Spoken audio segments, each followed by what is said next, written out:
You ever watch the people you grew up with, people you trusted, laughed with, celebrated holidays with, turn around and throw you to the wolves like you were nothing?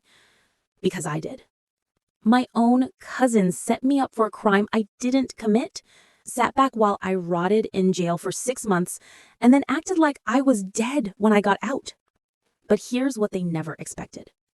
I came back stronger, smarter, and I kept every receipt. And by the time I was done, the truth didn't just set me free, it burned their entire world to the ground. Before I jump in, if you've ever been betrayed by the people who were supposed to protect you, or you just love watching justice hit the right person square in the face, go ahead and like this video and subscribe. This story? It's one of the wildest, messiest family betrayals I've ever lived through, and trust me, you're not ready for the ending. My name is Maya, and for most of my childhood, family was everything. That's the way my mom raised me.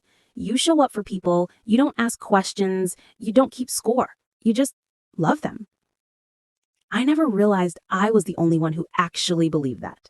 My cousins, especially the twins, Leah and Marcus, were the kind of people who could smile while their hands were in your pockets. Charming. Loud. Everyone's favorites. And me? I was the quiet one, the soft-hearted cousin, the one everyone went to when they needed help moving or needed money on just a short-term loan. Yeah, I should have known. It all started 2 days before Christmas, the year I turned 24. I was working 2 jobs and barely had time to breathe, but when Leah asked me to come help her set up decorations for her little girl's holiday party, I said yes without thinking. I remember walking into her house, warm lights, cinnamon candles, Mariah Carey blasting, and feeling that little spark of nostalgia. Family, togetherness, safety. Funny how your brain lies to protect you. We spent hours decorating, laughing, catching up. She asked if I could watch her daughter for a few minutes while she ran an errand. Of course I said yes.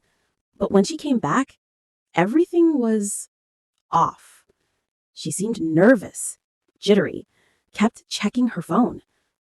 Little did I know, while I was stringing lights and singing, "All I Want for Christmas is You," my cousin was staging the crime scene that would destroy my life.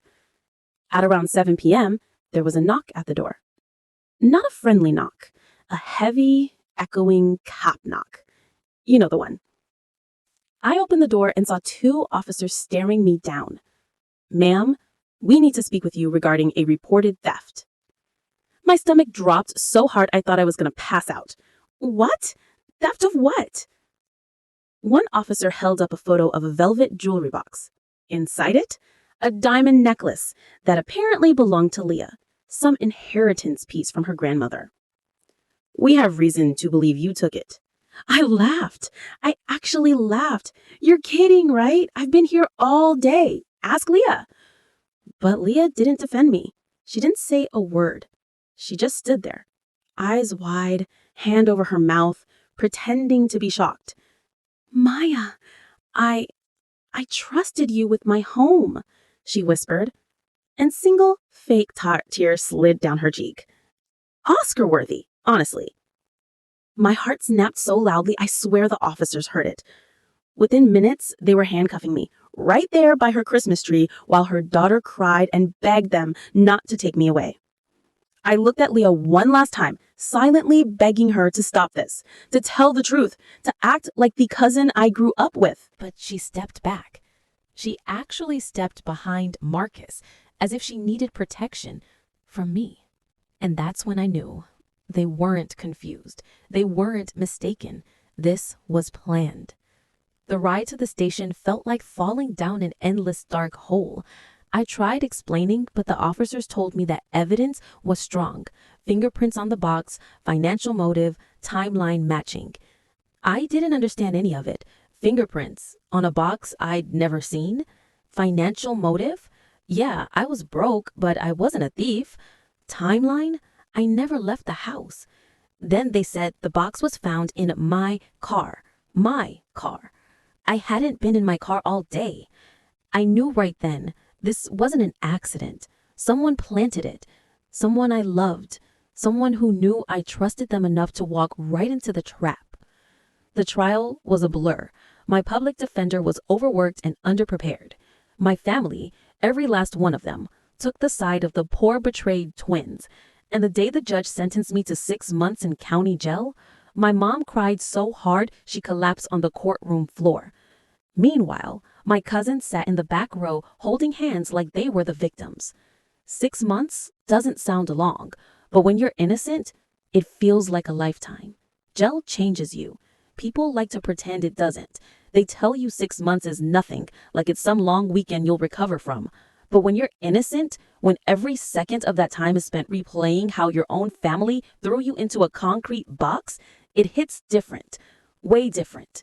The first night inside, I sat on a metal bunk staring at the ceiling, still wearing the same sweater I put on to decorate a Christmas tree. The same sweater Leah complimented. "Cute," she'd said, smiling. I didn't realize she was smiling because her plan was already in motion. I didn't sleep. My heart wouldn't slow down. It kept pounding like it was trying to escape my chest and run home without me. I kept hearing the officer say, "Evidence is substantial." I kept seeing my mom collapse, and I kept replaying the moment Leah looked me dead in the eye and chose to ruin me. I cried quietly, biting the inside of my cheek so hard it bled, anything to keep from making noise, because in there, the second you look weak, somebody will test you. Over the next few weeks, I learned the rhythm of jail life. The food sucked, the mattresses were jokes, the lights never fully shut off. And yet the worst part wasn't the place. It was the silence, the absence. No calls, no letters, no visitors except my mom. And even she came less and less as the shame and exhaustion ate her alive. My aunts, my uncles, cousins, not a single person came to ask if I was okay. Not one. It was like I died the night I was arrested. Rumors traveled fast through my family, I later learned. She's a thief. She was always jealous of Leah. She must have a drug problem. Maybe she needed money for something shady. People I babysat for free. People I loaned money to. People I drove to the hospital at 2 a.m. when they were sick. All of them just swallowed the lie and spat on my name. You know what that does to a person? It doesn't just hurt. It hollows you out. But somewhere in that hollow space, something new started growing. Not hate, not revenge yet, just clarity. A cold sense of reality. The kind you only get when you finally see who people truly are. You don't belong here. There was this one woman in my pod, Carla. Big personality, voice like she smoked gravel for breakfast, heart weirdly soft under the tough exterior. One day she sat next to me at lunch and said, "You got those eyes of someone who didn't do what they said you did." I laughed, but it came out cracked. "Yeah, well, nobody cares about that on the outside." She leaned in and whispered, "Then you gotta stop caring too. Get out, get better, then get even." Those words stuck to my bones. When freedom finally came, it wasn't freedom. The day I got released, the sun felt too bright. The air smelled too clean. The world moved too fast. Mom hugged me so hard I thought she'd break me in two. But everyone else? No warm welcomes, no second chances, no "sorry for believing lies." My aunt refused to let me in her house. My uncle told my mom, "She needs help. Don't bring that embarrassment around our kids." And Leah, Marcus, they blocked me on everything. I wasn't a person to them anymore, just a stain they hoped would fade. The only job I could get was washing dishes in the back of a diner. Nobody wants to hire the girl who got arrested for stealing. Doesn't matter if you're innocent. A record is a record. Every night I walked home exhausted, shoes soaked in kitchen water, hands cracked from detergent. And yet, I survived. Because surviving was the one thing they couldn't take from me. The turning point came quietly. One day, at the diner, a woman came in crying. Her boyfriend had been arrested, wrongfully. She didn't know who to call, what to do, how to breathe through the panic. I sat with her, listened, helped her fill out forms, told her which legal aid office actually picks up the phone. After an hour, she whispered, "You should do this for real. You're good at it." That night, something lit up inside me. A tired little spark that hadn't died, even after everything. Within a year, I was studying social work. Within 3, I was a certified social worker specializing in advocating for wrongfully accused women. Within 5, I was running workshops, helping women navigate the justice system and giving the support I never got. People respected me, trusted me, came to me in their darkest moments. And still, I never forgot the darkest moment of mine. I never forgot who put me there. But revenge? At that point, it wasn't my goal. It wasn't even a fantasy. It was just a ghost hovering in the background. Until the knock on my office door. Maya, I need your help. I looked up, and there stood Leah, my cousin, my betrayer, the woman who let me go to jail so she could protect her own secrets. She looked nothing like the confident, pretty, polished mom I remembered. Her hair was messy, her makeup smudged, eyes red and puffy. She was shaking. Maya, please. It's my husband. He was arrested. They're saying he stole money from the company. He didn't. I swear he didn't. My cheek twitched. I felt my pulse slow, not speed up. Cold, steady, controlled. You're a social worker. You help people. Please, my daughter, she's terrified. She waited for empathy. She waited for mercy. She waited for the old me. But that girl, she died the night police dragged her out of a house covered in Christmas lights. So I stood up, walked to the door, opened it wide, and said the words I once wished she had said for me. Get out. Her mouth dropped open. Maya, you don't understand. We're family. Yeah, I said quietly. We are. That's the problem. She begged. She cried. She reached for my arm. I stepped back. I'm not helping you. Not now. Not ever. And then I shut the door in her face. I thought that would be enough. I thought refusing her was the closure I needed. But I was wrong.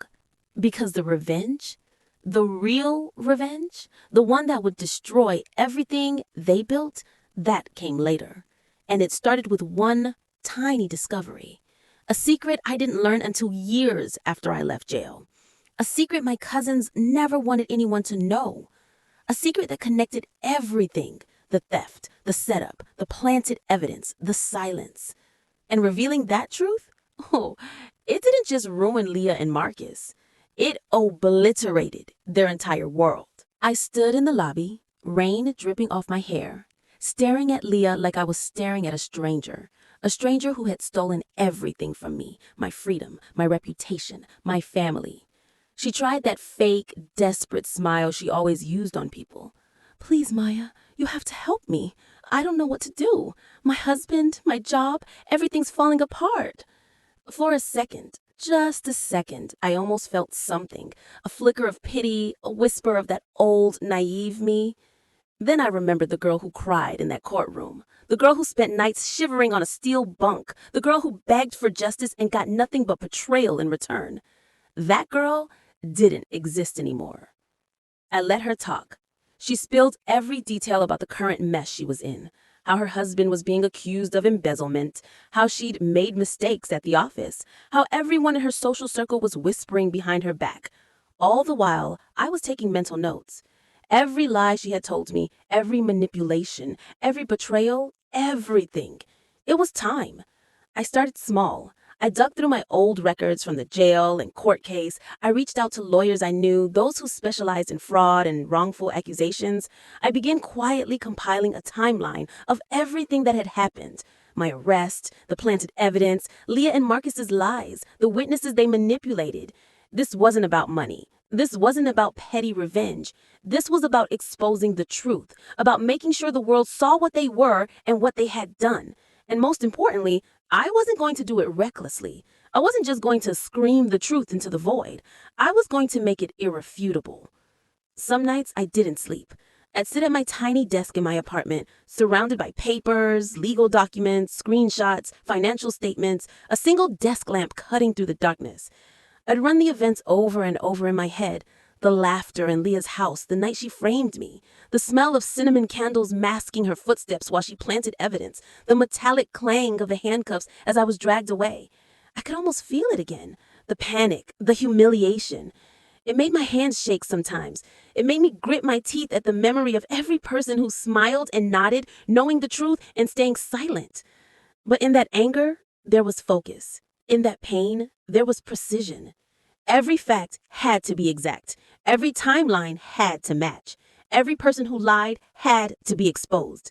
This wasn't just revenge. This was justice. Leah didn't make it easy. She called me multiple times, texted me, even showed up at my office pretending to apologize. I don't know who to trust anymore, Maya. You were the only one who might understand. She sobbed one rainy evening. I stayed calm. I nodded politely, smiled just enough to make her think I was listening. Inside, I was plotting. Every word she spoke only strengthened my case. Every tear she shed made me more certain that when I finally exposed her, it would crush her carefully curated life, and it would be deliciously slow. I didn't act alone. I contacted journalists I trusted, people who specialized in fraud, scandals, and family betrayals. I quietly interviewed people who had been hurt by Leah and Marcus over the years, employees, neighbors, friends who had been too scared to speak. I made spreadsheets. I mapped out timelines. I documented every lie, every manipulation, every false accusation, every piece of evidence that was planted to ruin me. It was painstaking. Every night, my apartment looked like a war room, sticky notes on walls, strings connecting events like some detective movie. And the thrill of control after years of helplessness, it was intoxicating. Even as I built my case, I felt the weight of every memory pressing down, the humiliation, the loneliness, the betrayal. I cried alone more nights than I can count. I screamed into my pillow. I woke up shaking. But every time I felt weak, I reminded myself, I survived jail. I survived being abandoned by the people I loved most, and now I would make them survive the truth. Because nothing hurts more than realizing the people you trusted most were the ones who ruined you. After months of preparation, I knew the timing had to be exact. Too soon, and they might hide or destroy evidence. Too late, then they could rebuild their lives. The world had to see the full story, Leah and Marcus's lies, the lies that had landed me in jail, the lies that had made my life a living hell. And I had one advantage. They didn't think I was capable. I had been the quiet cousin, the one they underestimated, the one they thought I'd disappear quietly. But the quiet ones, we watch, we plan, and when the time is right, we hit. I had everything in place, the lawyers, the journalists, the witnesses, and the undeniable proof. Leah and Marcus had no idea it was coming, and I couldn't wait to see the look on their faces when the world finally knew the truth. But there was one more thing, the real secret, the thing nobody suspected, the thing that would make the story explode beyond even my imagination. That secret was coming up next, and when it was revealed, nothing in their perfect little lives would ever be the same. The day I finally went public with everything felt unreal. I remember sitting at my desk, heart hammering like it was trying to break free, staring at my laptop. Every file, every screenshot, every statement lined up like soldiers ready for battle. I'd waited years for this moment, meticulously crafting the truth so that there was no way they could deny it, no way they could twist it, no way they could survive it. I hit send on the email to the journalist I trusted most. It contained everything, a full account of Leah and Marcus framing me for theft, the planted evidence, witnesses who could corroborate their lies, even old messages where they plotted behind my back. And then there was the secret, the big one, the one they'd worked so hard to hide, the one that tied every lie, every betrayal, every sleepless night I'd endured together. It wasn't just that they'd set me up. It was that they'd used me as a distraction while they were embezzling from the very company their parents had trusted them to manage. The jewelry theft, the lies, the jail, all of it was a smokescreen to cover their own crimes. And now, years later, the trail still existed and I had it all documented. I leaned back in my chair, fingers trembling, thinking about Leah and Marcus sitting in their homes, thinking they were untouchable, thinking the quiet, soft cousin would never come back. I imagined their faces when the story hit. And then it did. The article went live, social media lit up. News outlets picked it up. Screenshots of the documents, proof of the planted evidence, court records showing how they had manipulated the system, All of it spread like wildfire. Leah called me immediately. Her voice was shaky, desperate. Maya, please, you don't understand. You can't do this. I'm sorry, okay? I'll fix it. I'll pay it back. I hung up. Marcus tried to text, tried to call, tried every angle he could think of to reach me. Nothing worked. Every attempt bounced off my armor. The fallout was immediate. Their jobs evaporated. Friends distanced themselves. Their social circles whispered, then shouted. Marcus's business partners demanded accountability. Leah's marriage started crumbling because her husband realized she had lied about nearly everything in their financial dealings. The same hands that had pointed at me, that had smiled while I rotted in jail, now shook with fear as the consequences of their actions hit them like a freight train. I watched it unfold from my apartment, silent, feeling something I hadn't felt in years. It wasn't joy, not exactly. It was relief. It was justice. It was knowing that the universe, in its own way, had finally balanced the scales. And then the secret fully revealed itself publicly. The journalists published the details of their embezzlement, how the jewelry theft had been staged, how they manipulated the company books, how they'd lied to friends, family, and even their employees. The world saw the twins not as charming, successful family members, but as manipulators, liars, and criminals. Their empire crumbled overnight. Leah called again, after the publication. This time her voice wasn't pleading. It was broken. Maya, please, we didn't mean to. I stayed silent. Silence was the only answer they deserved. The same silence they had given me for 6 months behind steel bars. The same silence they had given my family when they chose to believe the lies instead of the truth. I thought about that night when they planted the evidence, about the tears, the panic, the humiliation, and I thought about the woman I'd become, the one who didn't just survive, but who had mastered the game they thought they were playing, the woman who had transformed pain into purpose, betrayal into power, humiliation into victory. I never reached out to them again. I didn't need to. The story was public. The consequences were real. And someone deep inside, I knew that was enough. As I closed my laptop that night, I felt the first real weight lifting off my chest in years. The quiet storm inside me finally settled. I had been wronged. I had suffered. I had waited, watched, and planned. And now, justice had been served.